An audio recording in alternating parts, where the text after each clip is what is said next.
Well, we'll get started here, folks, and as people hop in from their lunch hour, might be able to join us. My name is Jessica Andino, and I have the privilege and honor of serving as the executive director of the Johnson County Affordable Housing Coalition.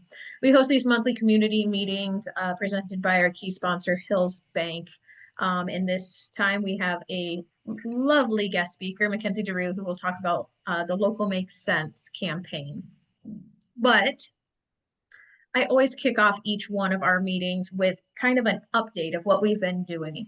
I think transparency in organizations or any entity is extremely important and vital. So I put it out here on a slide for you all to see, and I walk through it a little bit. Most of you probably on this call or had heard that we had an annual meeting that was at the end of September. So you heard most of those annual updates there.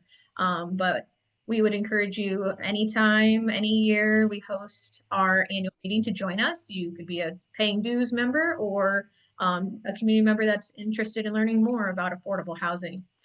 The fun kicker of that is I already have our next meeting scheduled, which will be September 24th of 2026. It's at the Englert Theater downtown in celebration of our 10th anniversary. We are in our 10th year as an official nonprofit. It's pretty great. I've also been getting out and about. I got to talk in collaboration with the Labor Center with some young tradesmen and tradesladies about tenants' rights. I did that in partnership on a weekend with Dan Feltus from Iowa Legal Aid. It was a pretty great tenant talk. I think Dan and I should take it on the road. So look for that at a store near you. Just this week, I got to attend the Iowa City Human Rights Commission awards ceremony. That's through the City of Iowa City City Government. I was bestowed an award for my work actually over at the College of Public Health, focusing on manufactured home residents. Candy, you know all about this. But then housing was a huge theme there. The Housing Fellowship received a recognition. Christy Shipley, who is over at Iowa Valley Habitat for Humanity, received an award. And then Dr. Michael Flom, who is a collaborator with Shelter House and the Continuum of Care model that they have, also received an award. It was really great to see that housing dominates the human rights realm and also highlights the amazing work of people in our area. You may have seen some press that's, due to some good fun stuff going on with Johnson County Residents United. Johnson County Residents United is a program that the coalition helps support with community organizing efforts for those that are in manufactured home communities. We've been working a lot directly with and for residents with the Iowa Manufactured Home Residents Network, and then also recently a lot with Johnson County Board of Supervisors. So thanks, supervisors, for stepping in and helping our residents. The Gazette also hosts an annual Iowa Ideas Week. It's a bunch of small mini panels and then a larger keynote address that hits around a theme. I got the honor of speaking at one called Aging in Place, and it was talking about initiatives we are doing locally at the coalition to keep our aging population safe, stable, and overall increased well-being. I got to talk with somebody from AARP Iowa and then also someone from Trail during that conversation. It was really great. All of those are recorded as well. So if you type in Google Iowa Ideas Panel and type in maybe the Gazette, you'll find all of those. Projects and programs of the coalition. Oof. As you see today, folks, we're going to be talking about local option sales tax, which is a ballot initiative that's going to be in Iowa City, North Liberty, and Coralville. I'll leave the rest of that to Mackenzie, but trust me, been at a lot of meetings, talking to a lot of good folks and getting the word out about the benefits of LOST. I'll skip past JCRU because we just talked about that. The 2025-2026 student build home it's underway. If you've checked out their Facebook page or even Professor or Instructor John Reynolds's IC Student Build Instagram, students are doing the foundation, building walls on that lot that used to be vacant on Sandusky in the South District. That home again will be for the Housing Fellowship, so it'll be an income qualified family for adding to our affordable rental stock. Every Thursday, we have been hosting this Strong Towns Local Motion or Local Motive Tour. This has been actually in Mackenzie's pretty much office over there at Merge downtown.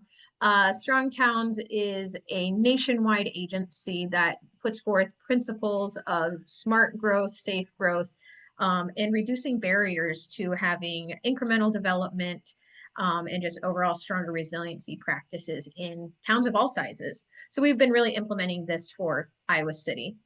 Again, those are on Thursdays, and we have featured panelists come each week to talk with us about that webinar. This week we had former Mayor Jim Throgmorton, and we also had current sitting mayor, Mayor Bruce Teague. Thank you, Simon, for dropping that in the chat. Requests. I have to ask you for something, right? And so this time it is to vote in local elections, because local elections very much matter for affordable housing. So that could be ballot initiatives, like what we're going to be talking about today with Mackenzie. It could be voting on city councilors. It could be voting on school board members, high school board members that I can see. It is extremely important to make a plan to vote. Early voting is already available. I encourage those to vote early, just because you never know what would happen on November 4th. But I leave it to you to vote for the best choices for our communities. And part of that might be local option sales tax. Ooh, look at that segue. I'm getting good at this. I've invited Mackenzie DeRoo from Greater Iowa City, Inc. and, on the executive committee for the campaign to talk and do a little bit more of a deep dive into why local makes sense in Iowa City, North Liberty, and Coralville, and maybe answer some questions or at least give you some thought processes to scatter amongst your friend groups, your networks, your neighbors, your family, to get them to show up to the polls and vote yes. So with that, I'm going to stop share because we tried this before. Right, Mackenzie? We did. We tested it. We did. All right, I'm giving it to you, Mackenzie. Wonderful. Can everybody see my screen? You're good to go. Great. Well, thank you so much for the opportunity. And many of you I've been working with closely on this campaign. Many of you have endorsed our efforts. So thank you for all the support so far. Really talking about a 1% local option sales tax, sometimes abbreviated as LOST, that is on the ballot in Iowa City, Coralville, and North Liberty come November 4th. Let's see if I can get it to advance slides now. There we go. So educational, what is a local option sales tax? So as I said, it's a penny tax. It's a 1% additional tax, taking what's currently at 6% and raising it to 7%, that would apply to most retail purchases as well as services. So retail goods, dining out, entertainment, taxable services, pretty much anything that you're currently paying that 6% additional sales tax on would then be increased to 7%. But it's important to note that it does not affect the most basic household expenses. So groceries are not subject to the tax, rent and mortgage payments, utilities, vehicle payments, gasoline, or prescription drugs. And it would require a majority to pass. So anything 50+1 for voters to be put into effect. A couple of reasons why we think that a local option sales tax is a good tool for our community. So the first one is that it is proven and widely popular. So we are in the extreme minority in our 3 largest municipalities by not having a local option sales tax in place. 93% of Iowa cities already collect this tax. Some of them have been doing it for decades upon decades. And it really does provide a way for cities to diversify their revenue sources so they aren't as reliant on property taxes to maintain their core services. In Johnson County alone, we have Lone Tree, Solon, Swisher, Tiffin. They passed it recently and just broke ground on their new recreation center that they're building with the revenue. University Heights and West Branch, and then along with the cities we're talking about today, Oxford and Shueyville also both have a local option sales tax on the ballot come November 4th. So this is a tax where people, if we are traveling to other communities, we're probably paying in there. We know that the model works and we know that it can do some good things. And it would provide, again, alternative funding for our municipalities as well. Another reason why we think it's particularly effective for our community is the high volume of visitor spending that we have. So thanks to our colleagues at the Think Iowa City, our Convention and Visitors Bureau, we know that we in 2024 had 5.1 million visitors to Johnson County from outside the county. And in 2023, they spent $458 million here. That's nearly $3,000 spent per resident who lives here. So it's an opportunity to, create sort of a virtuous cycle with we have these events and these activities that draw people in, but also use our public resources, and we can then have that additional tax revenue to pour back into local services that will continue to make this place attractive to visitors. Should all 3 municipalities choose to pass a local option sales tax, they could anticipate $22 million in new revenue every single year collectively. Why now? So certainly, I think everybody understands and has been feeling for the past several years that costs are rising. And our cities aren't immune to that either. So as they go and they plan their budgets and they're looking not just at personnel, but also just even the infrastructure and things, core services they need to provide, it's getting more expensive. At the same time, they are facing some really challenging landscape when it comes to funding uncertainty, both at the state level as there's continued discussions about property tax reform and how that would impact cities since they're so reliant on that revenue to set their budgets. And then also at the federal level, we have some great programs administered through our cities that have for a long time had federal funding that is just less and less secure. So if they want to continue that good work, they're going to need to find alternate sources of revenue. And then finally, I wouldn't have to tell this group, but the needs that we're facing, affordable housing specifically, are urgent. And we don't feel like we have the luxury of waiting for some other solutions to manifest themselves, that this is one that is ready-made, that is proven, that is used in other communities, and that it's time for us to act on it now. How will it work? So each city, Iowa City, Coralville, and North Liberty will all vote separately, which means there is an opportunity or chance that one city could pass it and not the others, or 2 in 1. But our goal really is that all 3 cities would pass the local option sales tax, as all 3 cities have really important projects to target that revenue toward. State law since 2019 now requires that 50% of the revenue from local option sales tax go toward property tax relief. And that relief can take 2 forms. So one would be a direct reduction of what cities are collecting for property tax, the percentages that they collect. The other option would be an offset. So previously, if the city was going to do a major infrastructure project, let's say, and the way that they would pay for it before would be to raise your property taxes, they could instead use local option sales tax revenue and offset that potential increase and hold the property tax rate steady. And this would be decided annually through the city council budgeting process, how they would make that work. For the remaining 50%, the cities get to choose how to spend that remaining revenue, and our councils had, I think, robust discussions with stakeholders, including the Affordable Housing Coalition, about how to craft that ballot language for each municipality, and I'll walk through that here shortly.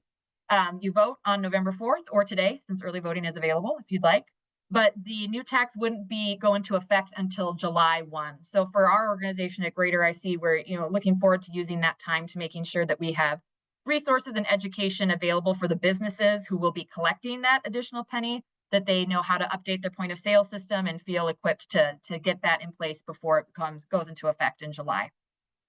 Important to note, there is no sunset currently on the local option sales tax. It's on the ballot. That's following a trend across the state. We're finding many cities have it now without a sunset, or if the sunset has arrived, the next time they put it on the ballot, they don't include a sunset, again, because that diversifying of revenue sources is so important for core city services.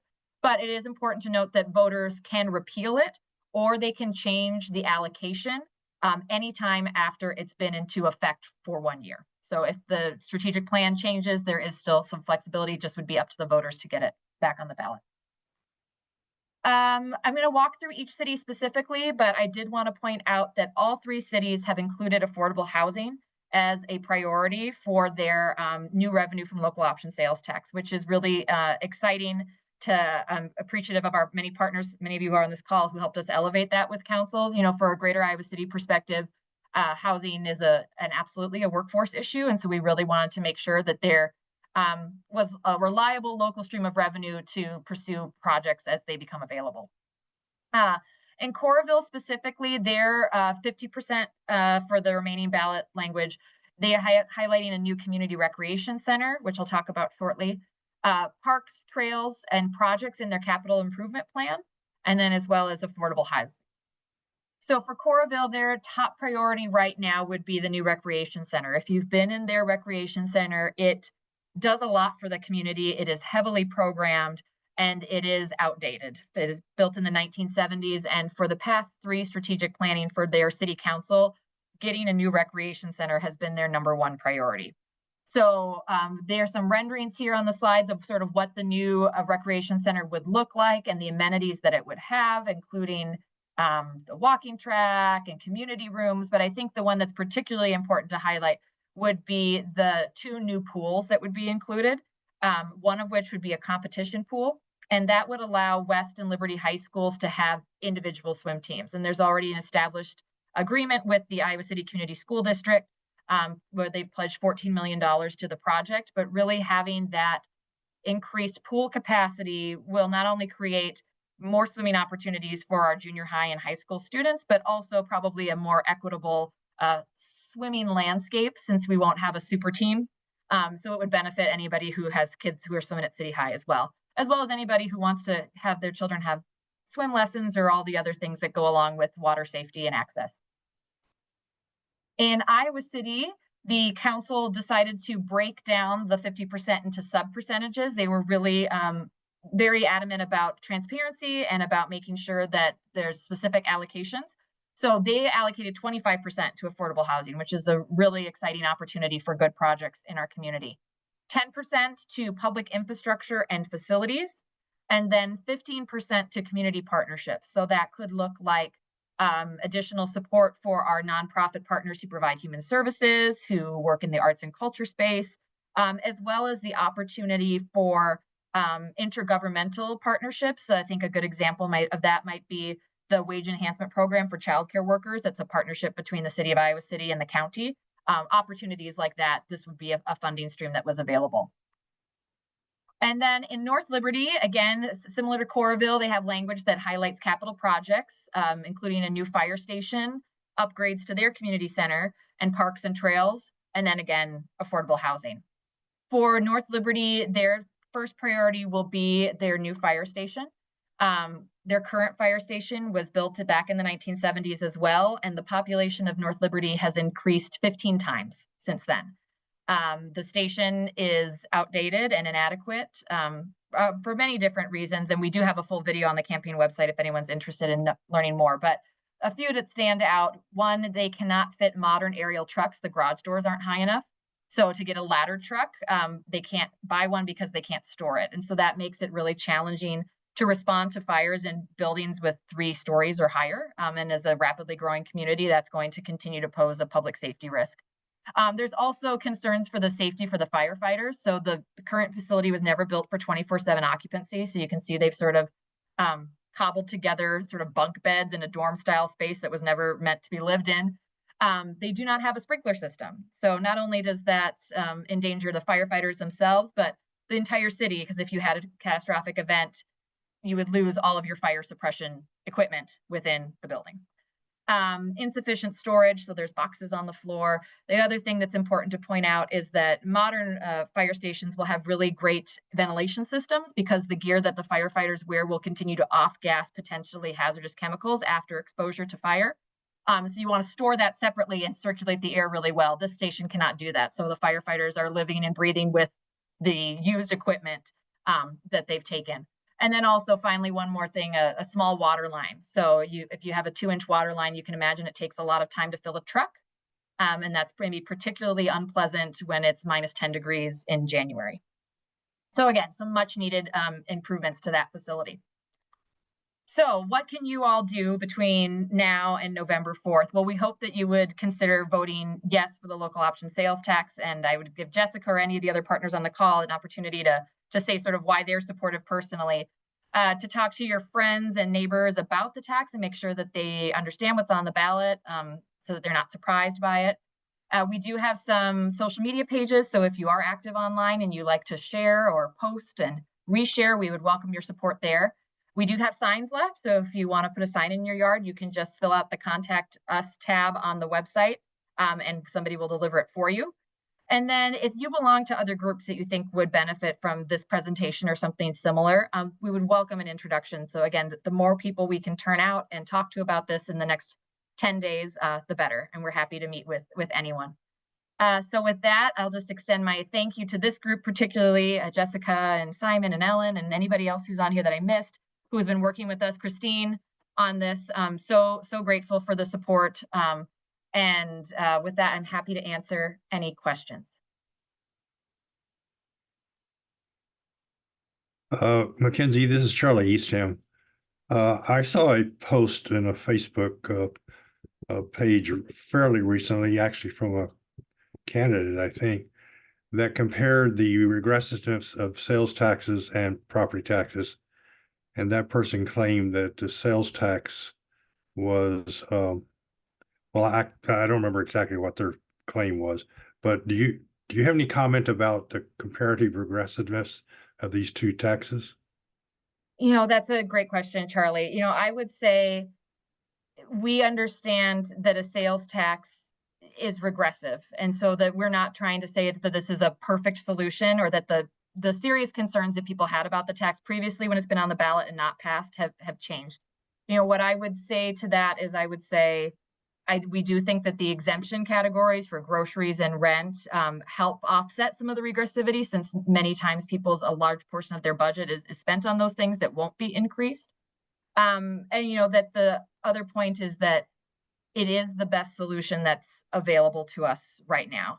And I know we've talked with people about, like, well, what about a sin tax on alcohol sale or cannabis sale, or some other, creative ideas perhaps to fund important local issues, but those aren't allowable. And so a local option sales tax, is proven. It's something we can do November 4th, and really start driving some good initiatives here in the community. So that's what I would say. I completely understand people's concerns about regressivity, and that I think, especially in Iowa City, the council was very intentional about making sure that the uses of the new revenue would benefit those people who were most disproportionately impacted, hence the emphasis on affordable housing and nonprofit partnerships. Great. That's a good response, Mackenzie. Thanks very much. Yep. Yeah, I typically go into the uncertainty at the state level. The uncertainty at the state level, they have actually toyed with a statewide 1% sales tax, especially for communities that don't yet have a local option sales tax. And I, for one, would rather us utilize local funding for local priorities than letting the current sitting state legislators decide what that funding should be used for.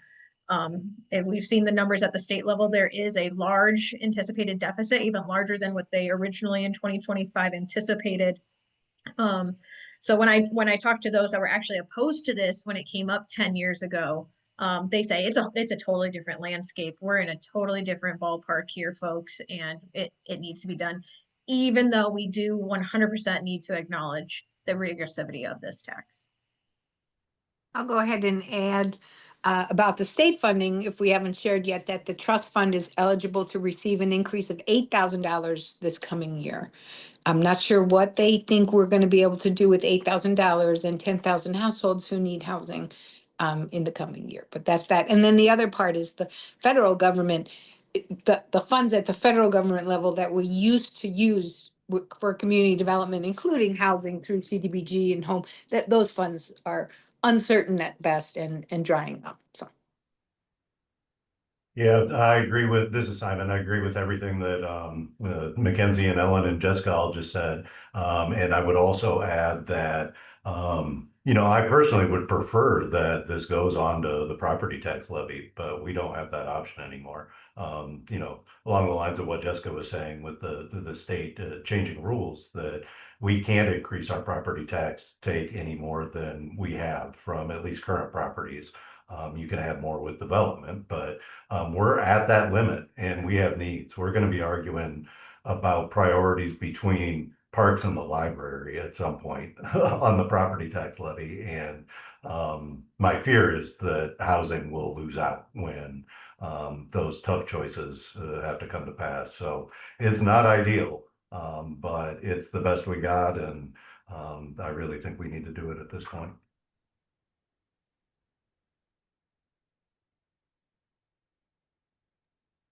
I dropped in the chat some numbers, and Christine, thank you for saying she wholeheartedly agrees. Just kind of the breakdown, if it would be adopted in all three of these cities, just preliminary numbers, Iowa City would benefit at approximately $10 million annually. Again, that, visitor spending, overall spending, that flux. But Coralville is estimated at 7.3 and North Liberty is at 2.8 annually to be able to fill the needs of community. I think those are outstanding numbers. And imagine if we would have voted on this in Iowa City in 2014 when it was originally on the ballot. Think about how much good could have come out of, especially if there was a 10% affordable housing on that ballot language. I think it would have been a game changer. And I really do think it will be a game changer going forward when it gets passed this time around.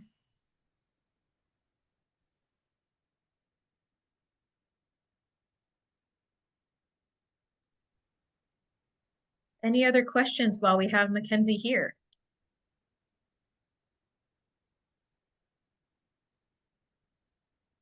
Simon is already convinced. Well, that's good. If you have any individual endorsements other than yourselves or any neighbors that wish to have a sign, Mackenzie, can you state the website that they can go to if they missed that QR code as well? Yes, I'll put it in the chat as well. YesLocalOption.com. I'll put it right in the chat for everybody.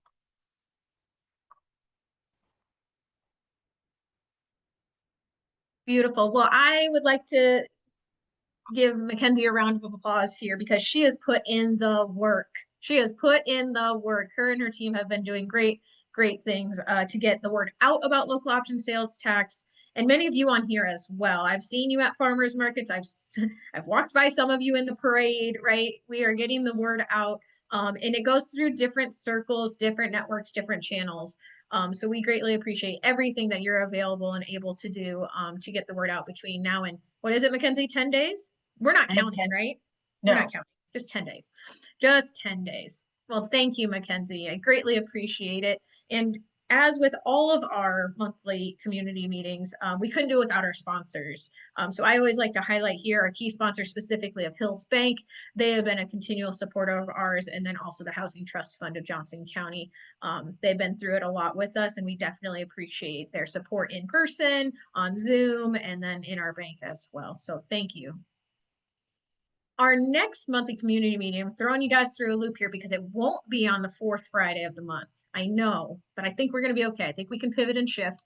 It is tentatively scheduled and set for Monday, the 8th of December. We're going to squish November and December together to hear from Grinnell College students. They have been partnering with us for that locomotive tour that we've been having over at, oh, Ellen, if you're showing me your dog, I'm going to get so distracted.